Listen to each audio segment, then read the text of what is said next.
చూస్ country delight, live better. ఇప్పుడే country delight యాప్ని download చేసుకోండి. నమస్తే. ప్రస్తుతం లైవ్ కాల్లో జాయిన్ అయ్యారు అడ్వకేట్ రజనీ గారు. మేడంతో మాట్లాడదాం. నమస్తే మేడం. నమస్తే అండి. రజనీ గారు, నాన్ వెజ్ యూట్యూబరు ఎవరైతే ఉన్నారో అతను హిందువుల ఆరాధ్య దైవంగా భావించే సీతమ్మ వారిని, ద్రౌపదిని చాలా దారుణంగా అసభ్య పదజాలంతో దూషించినటువంటి పరిస్థితి. ఇప్పుడు ప్రస్తుతం కేసులు కూడా నమోదవుతూ ఉన్నాయి. పంజగుట్ట పిఎస్లో కేసు నమోదైంది. అయితే ఆయన్ని ఇండియాకి తీసుకురావాలి, భారత్కి తీసుకొచ్చి ఇక్కడ అరెస్ట్ చేయాలి, వదిలే ప్రసక్తే లేదని చెప్పి చాలామంది మాట్లాడుతూ ఉన్నారు. ఎలా చెప్తారు మీరు? నమస్తే వలి గారు. ముఖ్యంగా భారతదేశంలో ఉన్నటువంటి హైందవ ధర్మాన్ని అవమానపరుస్తూ ఒక భారతీయుడైనటువంటి ఒక వ్యక్తి అన్వేష్ అంటూ ఏం అన్వేషించడానికి విదేశాలకు వెళ్ళినాడో మాకైతే తెలీదు. అతను ఏం ఉద్యోగం చేస్తాడో, అతను చదువు ఏంటో, అతని క్వాలిఫికేషన్ ఏంటో, అతన్ని రెగ్యులర్ గా వీడియోలు చూస్తుంటే అతను ఒక సంచారి. అదే కదా అతని పేరు కూడా నా అన్వేష్ అంటాడు. అతని పేరు అన్వేషో కాదో నాకు కూడా తెలియదండి. నా అన్వేష్ అతని యూట్యూబ్ ఛానల్ పేరు. అతను ఒక సంచారి. సో అక్కడికి వెళ్ళి ఆ వీడియోస్ చూపిస్తాడు. 14 ఏళ్ల పిల్ల మీద దాడి చేసినానంటాడు, రేప్ చేసినానంటాడు, వాడుకున్నానంటాడు. అసలు అతను వాడే బూతులు, అతను వాడే వల్గారిటీ, అతను చూపించే వీడియోలంతా నీచమైనవి.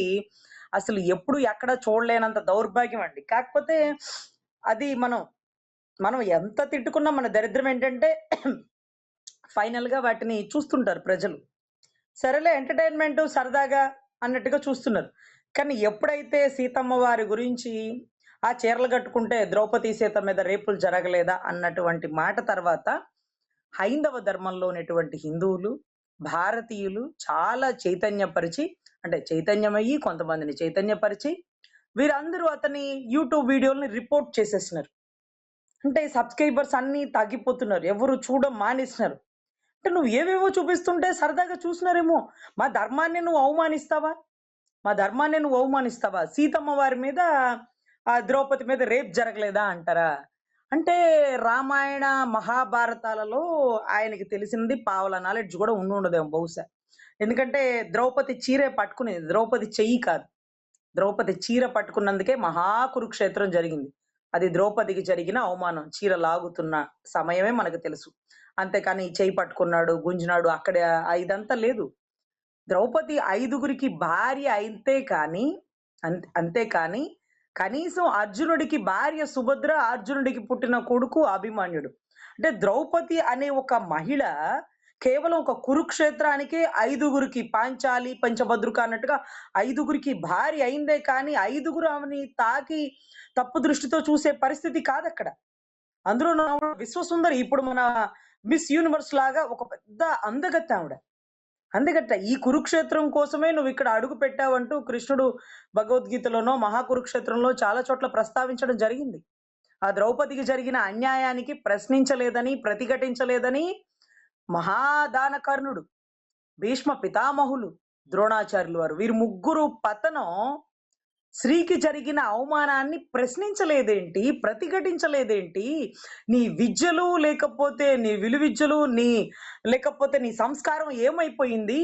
నువ్వెంత పెద్ద కర్ణుడవని, ఎన్ని విద్యలు రానివ్వనప్పటికీ కానీ ఒక ఆడబిడ్డకి జరిగిన అవమానాన్ని, అత్యాచారాన్నో లేకపోతే ఇంకొకటి, అంటే ఇతను విన్న 2-3 పదాలు ఆవిడ మీద అత్యాచారం చేయలేదండి, అవమానించబోయాడు. అత్యాచారం అసలు చెయ్యలేరు వాళ్ళు.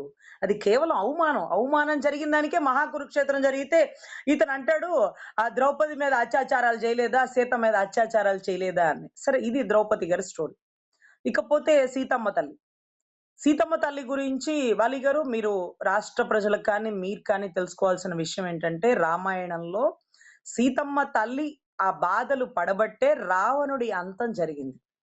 ఎందుకు బాధలు పడబట్టే? అసలు ఆమెని బాధ పెట్టగల శక్తి ఎవరికి ఉంటది అంటే, ఇక్కడ భూదేవిలోంచి పుట్టింది సీతమ్మ తల్లి. అంటే ఆవిడ ఒకరి సాంగత్యంలో కలిగినది కాదు. అంత పవిత్రమైనటువంటి జన్మ. భీష్మ పితామహులది కూడా పవిత్రమైనటువంటి జన్మ అంటారు. ద్రోణాచార్యులు కూడా పవిత్రమైన జన్మ అంటారు. ఎందుకంటే భీష్మ పితామహులు గంగాదేవి నుంచి పుట్టినటువంటి బిడ్డ. అదే రకంగా ద్రోణాచార్యుడి జన్మ. సో ఇట్లాంటివి పవిత్రమైన జన్మలు అంటారండి. ఆ తల్లి భూదేవి భూగర్భం నుంచి వచ్చింది. మిథిలా నగరం జనక మహారాజు వారు పెంచుకున్నారు. వారి కుమార్తెగా మనందరికీ తెలుసు.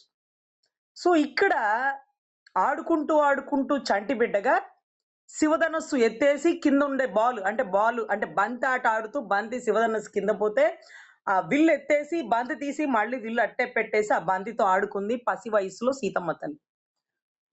పెద్ద వయసొచ్చాక రావణుడు ఆ విల్లును కూడా ఎత్తలేడు. అంటే శివధనుస్సు విరిచిన వాడే సీతమ్మ తల్లిని పెళ్లి చేసుకుంటాడు అంటూ ఒక పాణిగ్రహణ సంబంధించింది పెట్టినప్పుడు స్వయంవరంలో కనీసం శివధనుస్సునే ఎత్తలేనివాడు. అంటే సీతమ్మ తల్లి పసిబిడ్డగా ఉంటూ ఆడుకుంటూ వెళ్ళినటువంటి శివధనుస్సునే వెత్తలేని వాడు సీతమ్మ తల్లిని ఎత్తుకుపోగలడా? అంటే ఆవిడ ఎత్తింది నువ్వు ఎత్తలేవు కదా! ఆవిడ చంటి బిడ్డప్పుడు ఎత్తింది కదా! ఆవిడ శక్తిమంతురాలువా? నువ్వు శక్తిమంతుడివా? ఆ తల్లే శక్తిమంతురాలు. చిన్నప్పుడే ఎత్తి పడేసింది విల్లు. నువ్వు పెద్ద పూజలు చేసినాక, నువ్వు ఎంతో మంది దేవతలు ఇంప్రెస్ చేశాక కూడా నీ వల్ల కాల. రావణ బ్రహ్మ అంటారు కదా! నువ్వు బ్రహ్మ అవ్వు, శివుడు పూజలు చెయ్యి. ఆ తల్లి ఎంత గొప్పదనంటే, ఆ తల్లి ఎత్తిందిన విల్లు నువ్వు ఎత్తలేవు. ఆ తల్లిని ఎత్తుకుపోతావు. ఇది మనం రాసుకోవాలంతే. అది రావణుడి అంతం కోసమే ఇలా జరిగింది. ఎందుకంటే అప్పుడు కూడా రావణుడు సీతమ్మ తల్లి చెయ్యి పట్టుకోలేదండి. ఈ చేతులు పట్టుకునే గోల ఎక్కడా లేదండి. కేవలం ఒక్క పాణిగ్రహణంలోనే, అది కూడా కన్యాదానంలోనే తండ్రి తన బిడ్డ చేతిని అల్లుడి చేతికి తీసి స్పృశించడం అప్పటి తరం. కానీ ఇక్కడ ఈ దరిద్రుడు చెప్తాడు, అప్పుడు రేపులు జరగలేదా? వాళ్ళు చీరలు కట్టుకోలేదు. రేపులేండి బొంద రేపు. ఆమెని తాకగల శక్తి ఉంటుందా ఎవరికన్నా? ఆవిడని తాకలేకే రావణుడు ఆవిడ గీత దాటి వచ్చాక ఆ మట్టిని పైకి లేపి తీసుకుని పోయాడు. అంటే అప్పుడు కూడా భూదేవికి పుట్టింది కదా! ఆ తల్లితోనే ఆ బిడ్డ వెళ్ళిపోయిందని. ఆ మట్టితో పాటు ఆ బిడ్డ అక్కడికి వెళ్ళిపోయింది కదా లంకకి. అక్కడికెళ్ళాక ఆంజనేయుడు లంక మొత్తానికి నిప్పెట్టి చక్కగా అక్కడి నుంచి ఇక్కడికి ఒక గంతేస్తే వచ్చినట్టుగా లంకలోకొచ్చేస్తే, తృణప్రాయంగా ఆంజనేయుడు భుజం మీద ఎట్టుకొని తీసుకొని వెళ్ళిపోగలడండి సీతమ్మ తల్లి. నువ్వు కాదు, ఆయన రావాలి. ఆయన రమ్మను. రావణ సంహారం చేసి అప్పుడు నన్ను తీసుకెళ్ళమను. ఎందుకంటే ఆంజనేయుడు శక్తి ఇటువైపు రాముడు, ఇటువైపు లక్ష్మణ్‌ను కూర్చోబెట్టి తీసుకెళ్ళగల బలం గల వ్యక్తి. అంత తేలికపాటిగా లంకలోకొచ్చినటువంటి వ్యక్తి. సంజీవని కొండనెక్కినటువంటి వ్యక్తి. తృణప్రాయంలో లంకకి నిప్పెట్టి సీతమ్మని కనీసం ఒక దుమ్ము రేణువు కూడా పడకుండా తీసుకెళ్ళగలడు. కానీ ఆవిడ రాదు. ఆవిడ రావణ సంహారం కోసమే ఆవిడ అన్ని కష్టాల్ని భరించింది. అందుకని ఇలాంటి కుక్కలు రేపటి రోజు మొరుగుతాయన్న ఉద్దేశంతోనే రాముడు లంక నుంచి వస్తున్న సీతని, నా భార్య ఏంటో నాకు తెలుసు. కానీ ఇలాంటి కుక్కలు మొరుగుతాయనే అగ్నిలో పునీతమయ్యి సీత తనను తాను పునీతురాలను చేసుకుని మళ్ళీ అడుగుపెట్టింది. రేపులు చేసేసినాడు. ఏంటా పిచ్చివాగుడు కుక్క మొరిగినట్టు? వీడు భారతదేశంలోనే పుట్టినాడా? భారతదేశం నుంచే విదేశాలకెళ్ళాడా? అలా కుక్క మొరిగినందుకే కదా వీడి సబ్స్క్రైబర్స్ మొత్తం టక రిపోర్ట్ కొట్టి పడేసింది. నువ్వేమన్నా చూపిస్తే చూస్తాం. కానీ ఇలాంటి కుక్క మొరుగుడితే సీతమ్మ తల్లిని అవమానిస్తే మేము ఊరుకోమంటూ ఇతని అసభ్యమైన వీడియోలు చూసినటువంటి మగవాళ్ళు సైతం, హైందవ ధర్మాన్ని గౌరవించిన ప్రతి ఒక్కరు, భారతీయులు, ధర్మంతో కూడా పని లేకుండా భారతీయులు కూడా ఇతని వీడియోస్‌ని టక రిపోర్ట్ కొట్టేస్తున్నారు ఒక్క చిన్న పదానికి. ఎన్నో బూతులు మాట్లాడతాడు. అప్పుడు కూడా అనుకుంటూ చూసేవాళ్ళు. కానీ సీతమ్మ తల్లి జోలికొస్తే చూసినారా? మాడి భస్మం అయిపోయాడు. లంకే తగలబడిపోయిందే. అంత పెద్ద లంకా నగరం. రామరాజ్యం కూడా సరిపోదట. సబ్స్క్రైబర్స్ తగ్గిపోతున్నా దాని మీద కూడా ఆయన స్పందించాడు. తలుకు బెలుకులు రాళ్ళు ఎన్నున్నా నాకు ఉపయోగం లేదు. నన్ను సపోర్ట్ చేసే వాళ్ళు డైమండ్స్ ఉంటారు కదా! వాళ్ళు కొంతమంది ఉన్నా నా సబ్స్క్రైబర్స్ చాలని చెప్పి మాట్లాడుతూ ఉన్నాడు ఆయన. సో ఒకటి సార్, ఇవాళ మెరిసేదంతా బంగారం కాదంటాడు కదా! కంచు మోగినట్టు కనకమ్మ మోగదంటాడు కదా! ఇవాల్టి రోజు అతని వీడియోస్ చూసే డైమండ్‌లు ఎవరైతే ఉన్నారో వాళ్ళందరూ అతని జాతి వాళ్ళే. అతని జాతి వాళ్ళే అతనితో వీడియో చూస్తారు. ఒక రచయిత తాగే వాళ్ళతో కలిసి కూర్చొని తాగడు. అతను తాగుబోతు కాదు. అతను ఒక రచయిత. 10 మంది విమర్శకులు, సందర్శకులతో కూర్చొని తన రచనల గురించి చర్చిస్తాడు. ఒక పూజ చేసేవాడు 10 మంది బ్రాహ్మణులతో కూర్చొనో, 10 మంది ఆ పూజని గౌరవించే వాళ్ళతో కూర్చొని చర్చిస్తాడు. ఒక తాగుబోతురాలతో కూర్చొనే తాగుతాడు. వీడొక తాగుబోతు వెధవలాగున్నాడు. వీడు మాట్లాడే వల్గర్ వర్డ్స్, వీడు చూపించేటటువంటి అసభ్యమైన వీడియోస్ నా డైమండ్‌లంట. వాళ్ళు డైమండ్‌లా? నీ బతుక్కి నువ్వు ఏ రోజన్నా ఒక్క పదం బూతు లేకుండా మాట్లాడినావా? ఎన్ని పదాలు బూతులు. అదే ఈ ఆంధ్రాలోనో లేకపోతే భారతదేశంలో మాట్లాడితే మూతి మీద పెట్టి కొట్టుండేవాళ్ళు. సో ఇప్పుడు కూడా అతన్ని అరెస్ట్ చేయాలి. ఇప్పుడు గౌరవ మహిళా కమిషన్ చైర్పర్సన్ గారు అతని మీద యాక్షన్ తీసుకోవాలంటూ అక్కడ ఉన్నటువంటి నెటిజన్స్ అందరూ పెట్టేసినారట. అంటే ఒక చీర లాగినందుకే కురుక్షేత్రం జరిగింది. అంటే చీరతో ఉండే ఒక ఆడబిడ్డని అవమానపరిస్తే, ఈరోజు ఒక ఆడబిడ్డని చీర నిండుగా కప్పుకోండమ్మా అంటూ ఒక పదం ఏదో దొర్లిందని దాన్ని ఒక పెద్ద సీన్ చేసేసినారు. ఆ పదాలన్నీ ఈరోజు ఒక ఒక సాంగ్‌లో కూడా దొర్లుతున్నాయట. మరి పాడే వాళ్ళకి, రాసే వాళ్ళకి, నటించే వాళ్ళకి వాళ్ళ మీద కూడా కేసులు పెట్టేస్తారేమో I don't know exactly. So next అది కూడా జరుగుతదేమో. ఎందుకంటే పాపం మహిళా కమిషన్ గారు అసలు ఆ పదాన్ని అసలు యాక్సెప్ట్ చేయట్ల. సో సెన్సార్ బోర్డ్ వాళ్ళకి కూడా ఈవిడ లెటర్ పెట్టి ఆ పదాన్ని ఆపేస్తారు. ఒక పదం తప్పుపడినా అల్టిమేట్‌గా మీనింగ్ గాని, మెసేజ్ కానీ ఎంత గొప్పగా రీచ్ అవుతుంది. తరం అంతరించిపోతుంది. మీ అంత గొప్పగా, మీ అంత సభ్యతగా, మీ అంత సంస్కారంగా ప్రజల్ని చూడాలని భావిస్తున్నాం అమ్మ మహిళా కమిషన్ చైర్పర్సన్ గారు. ఎందుకంటే మీరు చాలా పద్ధతిగా రెడీ అవుతారు. మీ భావం కానీ, మీ భాష గాని, మీ ఆహార్యం కానీ, అంటే మీరు చూసే విధానం కానీ చక్కగా ఉంటారు. మీలాగే అందరూ ఉండండి అంటుంటే ఆవిడంటారు, "నా ఇష్టం నాదండి. వాళ్ళ ఇష్టం వాళ్ళది. వాళ్ళని మీరెలా అంటారు? వాళ్ళ ఇష్టం వచ్చినట్టు వాళ్ళుంటారు." వాళ్ళ ఇష్టం వచ్చినట్టు వాళ్ళుంటే చాక్లెట్‌కి కవర్ ఎందుకేస్తారు? చాక్లెట్‌కి కవర్ ఎందుకేస్తారండి? చాక్లెట్ తీపిగా ఉంటది. అలా పడేస్తే చీమలొచ్చేస్తాయనే గదా కవరేసేది. కవర్‌లో ఉండే చాక్లెట్‌నే కదా మనం కొనుక్కుంటాం. క్వాలిటీగా అక్కడ పెట్టేసిన చాక్లెట్‌ని మనం ఎందుకు తినం? అబ్బా! ఎవడో ఎంగిల్ చేసినాడేమో, ఛ ఛ ఛ ఏ చీమలు నాకేసినాయేమో మనకు వద్దులే అనుకుంటాం గదా! అంటే చాక్లెట్‌కి కవర్ వేయాలన్నటువంటి కామన్ సెన్సు ఒక మనిషికి రక్షణ ఉండాలని చెప్పడం తప్పా? పోనీ చాక్లెట్‌కి కవరున్న చాక్లెట్ కూడా ఎక్కడ పడితే అక్కడ పడేస్తే చీమలు పట్టేస్తాయి. కవర్‌లో ఉన్న చాక్లెట్‌ని కూడా చీమలు కొట్టేస్తాయి. అంటే చాక్లెట్‌కి కవర్ ఉన్నప్పటికీ కొంచెం సెక్యూరిటీ ప్రిన్సెస్‌లో ఉంటే బావుంటది. అంటే ఎక్కువ కాలం అంటే సపోజ్ చాక్లెట్స్ ఉన్నాయనుకోండి వాటిని ఫ్రీజర్‌లో ఎందుకు పెడతాం? సెక్యూర్‌గా ఉంటాయి, పాడైపోకుండా ఉంటాయనే కదా! అంటే మనం కూడా సెక్యూరిటీ ప్రిన్సెస్‌లో ఉండాలి. మనం ఎంత ఒంటి మీద బట్టలు కప్పుకున్నా జరిగేవి జరుగుతున్నాయి కాబట్టి ఇంకొంచెం సెక్యూరిటీగా ఉండాలి. అయినా సరే రేపులు జరుగుతున్నాయి. స్కూల్లో పిల్లకి ఆయిషా మీరా ఎక్కడ తిరుగుతుంది? ఏం పిచ్చి బట్టలేసుకుంది లేదే. స్కూల్లో, హాస్టల్‌లో సెక్యూరిటీ ప్రిన్సెస్‌లో ఉన్న ఆడబిడ్డ మీద కూడా అత్యాచారాలు జరిగినాయి. దానికి అప్పట్లో సత్యం బాబుకి పెట్టించిన స్టోరీ ఏంటి? నేను పలానా సినిమా చూసాను. పలానా సినిమా చూసాక నాకు కొన్ని ఫీలింగ్స్ వచ్చినియి. అవి కంట్రోల్ చేసుకోలేక చేసినాను అంటూ పిచ్చి వాగుడు, కుక్క మొరుగుడంతా రాపిచ్చినారు. పాపం అతను నిర్దోషి. పోలీసోళ్ళదేముందిలేండి. పెద్దోళ్ళని తప్పించడానికి ఎవడో ఒకడు పేదోడిని ఎత్తుకొస్తాడు. దోషం చూపిస్తాడు. ఎవరో దానికి ఆ మహానుభావులొస్తే వదిలేస్తారు పాపం. సో, ఇటువంటి పరిస్థితుల్లో పాపం సుగాలి ప్రీతి బిడ్డ 10థ్ క్లాస్ బిడ్డ. ఏం అందంగా ఉంటుందండి పసిబిడ్డలు. పసిబిడ్డలు దేవుళ్ళతో సమానం కదా! మంచి బట్టలే వేసుకుంది కదా! సెక్యూరిటీ ప్రిన్సెస్‌లో ఉంది కదా! అయినా జరగాల్సిన రేపులు జరుగుతున్నాయి. సొసైటీ వ్యవస్థలు మారిపోతున్నాయి. మనం దీని వల్లే జరిగిందని మేము చెప్పము. కానీ జరుగుతున్నాయి కదా! జరుగుతున్న వాటిని కంట్రోల్ చేయాలంటే ఇది కూడా ఒకటి కదా! మీ ఇష్టం వచ్చినట్టు మీరు డ్రెస్ వేసుకోండి బావుంటది. అంత ఎక్స్‌పోజ్ ఇవాళ చూడండి ఎన్ని సినిమా రిలీజుల ఫంక్షన్‌లో అబ్బా! నిజంగా కంటెంట్ ఉంటేనే హిట్ అవుతుంది గానీ మీరు ఎక్స్‌పోజ్ చేస్తే హిట్ అవుతుందా? చిన్న చిన్న వాళ్ళ సినిమాలు ఎందుకు హిట్ అవుతున్నాయి? కంటెంట్‌తోనే గదా! మీరు మీరు కనీసం ప్రీ రిలీజ్ ఈవెంట్‌కి కూడా అంత అసభ్యంగా, అంత అందచందాలు, అంత ఎక్స్‌పోజింగ్ చేసేసుకుంటూ వస్తే సినిమా చూస్తారనుకుంటున్నారా? మిమ్మల్ని చూడాలా?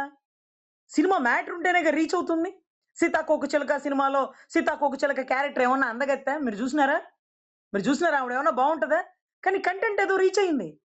అంతేకాని ఈ ప్రీ రిలీజ్ ఈవెంట్సు లేకపోతే ఈ ఫంక్షన్స్‌కి 10 మందిలోకొస్తున్నారు కదా! అంటే మీ ఆడియన్స్‌లోకొస్తున్నారు కదా! చక్కగా అందంగా చీరలు కట్టండమ్మా. చక్కగా అందంగా చీరలే వద్దు. చుడిదార్స్ ఎయండి, లాంగ్ ఫ్రాక్స్ ఎయండి. ఏమైనా ఎయండి. ఒళ్ళు కప్పండి. ఇలా ఎక్స్‌పోజ్ చేయకండి. సినిమాల్లో మీ ఇష్టం. ఎందుకంటే ఆ కాసేపు 4 గంటలు సినిమాలు చూసే వాళ్ళకి తెలుసు. ఎందుకంటే షూటింగ్‌లో 100 మందుంటారు. పాపం మీరక్కడ ఎక్స్‌పోజ్ చేస్తారు. వర్షం నీళ్ళలో తడుస్తుంటారు. మళ్ళీ కాసేపట్లో కండువా కప్పుకొని మళ్ళీ సీనొచ్చినప్పుడు మళ్ళీ కండువా ఇసిరేసి నటిస్తారు పాపం. అంటే అక్కడ మీకు కప్పుకోవాలన్న సిగ్గు, అభిమానం డైరెక్టర్లు, ప్రొడ్యూసర్లు చెప్తున్నారుగా అయిపోయిందమ్మా మీ బిట్ అయిపోయింది. ఆవిడకి టవల్ ఇచ్చేసానమ్మా మీరు కప్పుకొని లోపలికెళ్ళిపోండి. మళ్ళీ మీ సీనొచ్చాక పిలుస్తామంటారు. కానీ ఇక్కడ ఆడియన్స్ వెర్రి బాగులోళ్ళలా కనపడుతున్నారా? జనాల్లో బయటకొచ్చాక మీరు మీ ఎక్స్‌పోజింగు, మీ హావభావాలు, మీ భంగిమలు దీనికి మళ్ళీ మా మా ఫ్యూచరు, మా కెరియరు అంటే మీరు ఒళ్ళంతా చూపిస్తే మీ కెరియర్ పెరుగుతా ఉంటుందా? ఆ కెరియర్ ఎంతకాలం ఉంటుంది? ద్రౌపది ముర్ము గారు ఈరోజు రాష్ట్రానికి ఎంత వన్నె తెచ్చారో తెలుసా? ఎంత వన్నె తెచ్చారో తెలుసా? ఆవిడ అందగత్తె. ఆవిడ అందగత్తె. అంటే అందాన్ని బట్టి నా రిప్యుటేషన్ పెరుగుతది. అందాన్ని బట్టి నా రేట్ పెరుగుతది. నా ఛాన్సెస్ పెరుగుతాయి. నేను అందుకని ఆ క్యారెక్టర్‌లోకి వెళ్ళిపోతే అది నా ఇష్టం అంటే, అర్రే! ఫ్యూచర్‌లో నెక్స్ట్ భవిష్యత్తు తరానికి ఏం నేర్పిస్తున్నావు? ఆవిడ చూడు ఎంత ఎక్స్‌పోజ్ చేసిందో, ఆవిడలాగా చేస్తే కానీ డబ్బులు రావేమో, నా కెరియర్ కూడా ఆవిడలాగే మార్చేసుకుంటానని నిన్ను చూసి కొంతమంది. అందుకనే స్వామి వివేకానందలో, శంకరాచార్యులో, రామకృష్ణ పరమహంసలో వీళ్ళందరూ అంతరించిపోయాక మళ్ళీ మంచి విషయాల్ని చెప్పేవాళ్ళే లేరు. మాకెందుకు?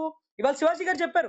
మాకెందుకులెండి మేము మంచి విషయాలు చెప్పము. రేపటి నుంచి ఎవరికీ చెప్పాల్సిన అవసరం లేదు అనేటటువంటి పరిస్థితికి క్వెషన్ కొంతమంది ఏమొస్తుందంటే ఆయన ఆ వ్యాఖ్యలు చేశాడు. తర్వాత క్షమాపణ చెప్పాడు. మహిళా హక్కుల కమిషన్ ఆయనకి నోటీసులు పంపించింది. హాజరు కూడా అయ్యాడు. ఇప్పుడు శివాజీ గారికైతే నోటీసులు ఇచ్చి పంపించారు గానీ, నాన్వేష్ అన్నవాడు ఇంత దారుణంగా మాట్లాడితే స్త్రీల గురించి, ముఖ్యంగా సీతమ్మ అమ్మవారి గురించి, హిందువుల మనోభావాలు ఈ విధంగా కించపరిస్తే అతనికి ఎందుకు నోటీసులు పిలవరు? అతన్ని ఎందుకు విచారణకు పిలవరు? అతన్ని ఎందుకు ఇండియాకి తీసుకురారు అని చెప్పి మాట్లాడుతూ ఉన్నారు. అతనంటే ఇండియాలో లేడు. నేను తీసుకురాలేను అంటారేమో. పాపం తెలంగాణ కేసులకు సంబంధించి పాపం ప్రత్యూష అనుకుంటా అండి. ఒక హీరోయిన్ మనందరికీ బాగా గుర్తు గదా! చాలా చిన్న బిడ్డ అప్పుడప్పుడే కెరియర్‌లోకొస్తుంది. చాలా దారుణంగా రేప్ చేసి చంపేశారని ఆ ఫైల్ అంతే ఉందండి. ఆ ఫైల్ వాళ్ళ అమ్మగారిని ఎప్పుడు కదిలిచ్చినా మీ దగ్గర కూడా ఫైల్ తీసుకొనొచ్చేస్తారు. అంత పోరాటం చేస్తున్నటువంటి ఆ తల్లికి గౌరవ మహిళా కమిషన్ చైర్పర్సన్ గారు మళ్ళీ ఆ కేసును తిరగదోడి గౌరవ సజ్జనార్ గారు ఆ కేసుని ఇన్వెస్టిగేషన్ చేసి ఆడబిడ్డలకి అన్యాయం చేసినోళ్ళని, రేప్ చేసినోళ్ళని ఎంతటి బలవంతులైనా, ఎంతటి డబ్బున్నోళ్ళైనా, ఎంతటి పెద్ద కులాల వాళ్ళనైనా కాళ్ళరు పట్టుకొని ఈడ్చుకొచ్చి పాపం అరెస్ట్ చేయొచ్చు కదా! ఎన్‌కౌంటర్ వద్దులేండి. అరెస్ట్ చేయొచ్చు కదా! ఆ! అంటే ఇప్పుడు నా ఇష్టం, నా బట్టలు అన్నటువంటి గౌరవ వ్యక్తులు ఎవరైతే ఉన్నారో, శివాజీ గారు ఒక పేరుని ఎక్కడ ప్రస్తావించలా. కానీ గుమ్మడికాయల దొంగ అంటే ఎవరు అంటే ముందుకొచ్చేసినటువంటి అనసూయ గారు, "మా ఇష్టం, మా బట్టలు" అని అన్నారు. అదే శివాజీ గారిని మహిళా కమిషన్ ఆఫీస్‌కి రమ్మన్నారు కదా! ఆయన కూడా నాకు గాలాడట్లేదు. నేను కట్ బనీన్ వేసుకొస్తాను. షార్ట్ వేసుకొని మహిళా కమిషన్ ఆఫీస్‌కొస్తానంటే, పాపం మహిళా కమిషన్ గారు ఆయన ఎదురుగా కూర్చొని ఆయనతో మాట్లాడాలంటే ఎంత ఇబ్బందిగా ఉంటది. "ఏంటండి ఈ డ్రెస్ శివాజీ గారు?" మీరు మహిళా కమిషన్ ఆఫీస్‌కొస్తున్నారు కదా! ఇలా రెడీ అయ్యారంటే, "ఆ! ఆ! అయ్యయ్యో! మా ఇష్టమండి. నాకు గాలాడట్లేదండి." అదే కదా! మంచిగా రెడీ అవ్వమంటేనే ఆడవాళ్ళకి కోపమొస్తే, మరి మగవాళ్ళం కదా! ఇప్పుకొని తిరిగేవాళ్ళం. చొక్కా ఇప్పేసి తిరగగలం. అయినా కానీ నేను బనీనేసుకున్నాను. ఇలా వస్తే మీకు ఇబ్బందిగా ఉందా? అక్కడ అంత అందంగా ఒలకబోస్తుంటే మాకు కూడా చాలా ఇబ్బందిగా ఉందండి. చూడలేకపోతున్నాం. అంటే మనం వేసుకునే బట్టలు వలి గారు, చెడ్డవాడికి కూడా మంచి ఆలోచన కలగాలి. మంచివాడికి చెడు ఆలోచనలు కలగనీయకూడదు. మంచివాడికి చెడు ఆలోచనలు కలగనీయకూడదు. వాళ్ళు మంచి వాళ్ళే. మంచి వాళ్ళు కూడా ఆ భంగిమలు, ఆ హావభావాలు, ఆ డ్రెస్సు, ఆ ఎక్స్‌పోజింగ్ చూస్తే వాళ్ళ మనసులో కూడా సెకండ్ థాట్ వచ్చేస్తుంది. అదే కదా పాపం గరికపాటి గారు చెప్పారు. "అరె! ఏంటమ్మా మీరు అలా రెడీ అయితే ముసలి వాళ్ళం" అంటే ఆయనతో కూడా ఆ మాట అనిపించుకునే పరిస్థితికి మీ భంగిమలు, మీ హావభావాలు ఉంటే తప్పు కదండీ! అన్నవాళ్ళు తప్పైతే మీరు ఎక్స్‌పోజ్ చేసిన వాళ్ళు సరే ఈ మధ్య కాలంలో అన్ని అదే పదాలు వాడుతున్నారు కదా! అసలు నిన్నటి రోజు మొత్తం అంటే అదే కదా పాపం చిరంజీవి గారు అప్పుడెప్పుడో అదేంటి మీరు అలా రెడీ అవ్వకూడదు, ఇలా రెడీ అవ్వకూడదు, మీరు చక్కగా ఉండండి అంటూ ఒక మూవీలో ఒక సాంగ్ ఈ మధ్య ట్రెండ్ అవుతుందండి. ఈ 1 వీక్ నుంచి కూడా. అంటే చీర కడితే సింగారం, పొట్టి బట్టలు వేశారా మీ బతుకు బండారం, అర్ధరాత్రులు తిరిగారా అంటూ కొన్ని మెసేజ్‌లొస్తున్నాయి. అది పాటలు కదా సరదాగా దొర్లేస్తున్నాయి మనం పట్టించుకోం. గట్టిగా ఎవరైనా బయటికి చెప్తే మీరెవరు చెప్పడానికి? అరె! పాట రాసినోడు సామాజిక స్పృహ కలిగినోడు. ఆ పాడినోళ్ళు అంతకంటే సామాజిక స్పృహ కలిగినోళ్ళు. ఆ మెసేజ్ ఇచ్చిన చిరంజీవి గారు సొసైటీకి ఎంత గొప్ప మెసేజ్ ఇస్తున్నారు. సో, అది చూసిన ప్రేక్షకులు అదిగో చూడు చెప్పారా పొట్టి బట్టలేసుకుంటే పట్టపగలే బండారం. సో, ఇటువంటి పదాలు మీ ఇష్టం వచ్చినట్టు మీరు రెడీ అవ్వండమ్మా అనేవాళ్ళు నిజంగా అది కరెక్ట్ కాదండి. సొసైటీ ఒక దారిలోకి చెడిపోతుంది, మారిపోతుంది. దాన్ని మనం ప్రయత్నించి మరి మార్చుదాం. ఎక్కడి నుంచో వచ్చిన సోనియా గాంధీ గారు, ఇందిరా గాంధీ గారు చక్కగా అసలు వాళ్ళు వైట్, వైట్ కలర్ బ్లౌజే వేసుకుంటారండి. వైట్ కలర్ బ్లౌజ్ వేసుకుంటారు. మొత్తం ఫుల్ నెక్‌డ్. ఎంత పొందిగ్గా ఉంటారండి. పక్క దేశం నుంచి వచ్చి భారతదేశంలో ఉన్న వాళ్ళే పొందిగ్గా ఉంటూ ఈ దేశస్తుడిని చేసుకున్నందుకు గౌరవంగా ఉంటుంటే, మీరు మాత్రం విదేశీ సంస్కారాన్ని అలవరుచుకుంటారు. సో, ఎనీవే వలి గారు దీని గురించి నేను పూర్తిగా ఖండిస్తున్నానండి. అన్వేష్‌కి రిపోర్ట్ పెట్టాలి. అన్వేష్‌కి సంబంధించిన సబ్‌స్క్రైబర్స్ అందరూ బ్యాన్ చేసేయాలి. అతని వీడియోస్ చూడకూడదని నా వినతిపూర్వక విన్నపమండి. ఎందుకంటే సొసైటీ యువత పాడైపోతుందని దాని అర్థం అండి.